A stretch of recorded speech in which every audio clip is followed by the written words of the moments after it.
Welcome दोस्तों, C++ सीखने की सीरीज में ये लेक्चर 4 है जिसमें हम स्टैटिक मेंबर के बारे में जानेंगे। वीडियो शुरू करने से पहले मैं आपको याद दिला दूं कि अगर आपने चैनल को सब्सक्राइब नहीं किया है तो सब्सक्राइब कर लीजिए, क्योंकि हम इस चैनल पे C++ का सारा कोर्स कंप्लीट कराने वाले हैं। तो चलिए आज की क्लास शुरू करते हैं।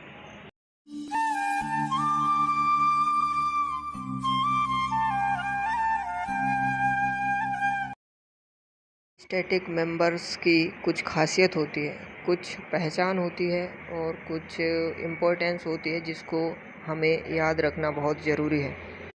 स्टैटिक मेंबर्स की ये है पहचान। क्लास के किसी भी इंस्टेंस मेंबर को स्टैटिक बनाने के लिए स्टैटिक कीवर्ड का यूज़ किया जाता है। स्टैटिक मेंबर वेरिएबल में आर्गुमेंट्स के रूप में बाय डिफ़ॉल्ट 0 होता है और ये ऑब्जेक्ट के बिना भी एक्सेस किया जा सकता है, मतलब इसे बिना ऑब्जेक्ट के भी एक्सेस कर सकते हैं। इस वजह से इसे क्लास वेरिएबल भी कहते हैं। स्टैटिक वेरिएबल प्रोग्राम के लास्ट में ही डिस्ट्रॉय होता है।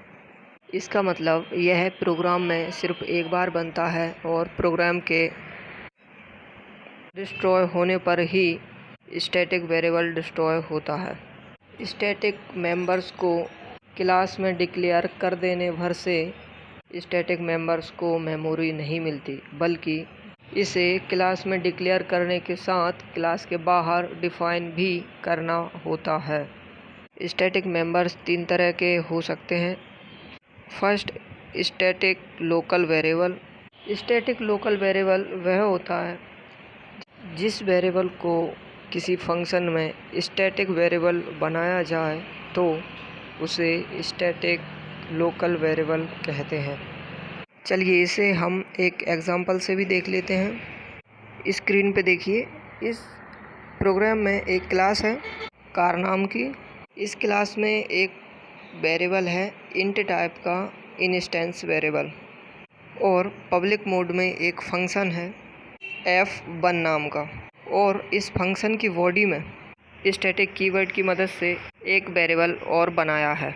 तो ये लोकल स्टैटिक वेरिएबल है क्योंकि ये एक फंक्शन के अंदर बना हुआ है, लेकिन अभी ये पूरी तरीके से बना नहीं, क्योंकि इसे पूरी तरीके से बनाने के लिए क्लास के बाहर इसे परिभाषित भी करना पड़ेगा। चलिए ये क्लास बंद की और इसे डिफ़ाइन करते हैं।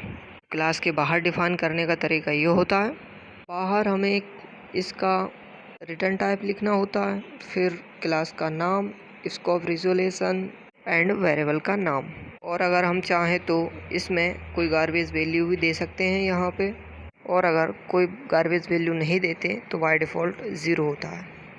तो चलिए अब देखते हैं सेकंड टाइप को। सेकंड है स्टैटिक मेंबर वेरिएबल। किसी क्लास में स्टैटिक कीवर्ड द्वारा बने वेरिएबल स्टैटिक मेंबर वेरिएबल कहलाते हैं। इसे बनाने का तरीका स्टैटिक लोकल वेरिएबल्स की तरह ही होता है।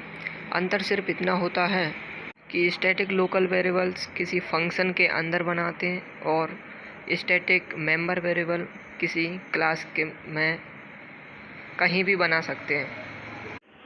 स्क्रीन पे आप इसकी पूरी कोडिंग देख सकते हैं कि ये कैसे बनेगा। और इसका थर्ड टाइप होता है static member function. Static member function बनाने के लिए क्लास के किसी भी फंक्शन में स्टैटिक कीवर्ड लगा दिया जाए तो वह फंक्शन स्टैटिक कीवर्ड की मदद से इंस्टेंस मेंबर फंक्शन ना कहला के स्टैटिक मेंबर फंक्शन में चेंज हो जाता है। गाइस, स्टैटिक कीवर्ड के थोड़े से रूल्स याद रख के हम स्टैटिक मेंबर्स को बहुत ही आसानी से यूज़ कर सकते हैं। आई होप कि आपको स्टैटिक मेंबर्स क्लियर हुए होंगे। आज के लिए बस इतना ही। मिलते हैं किसी नेक्स्ट वीडियो में। Thank you.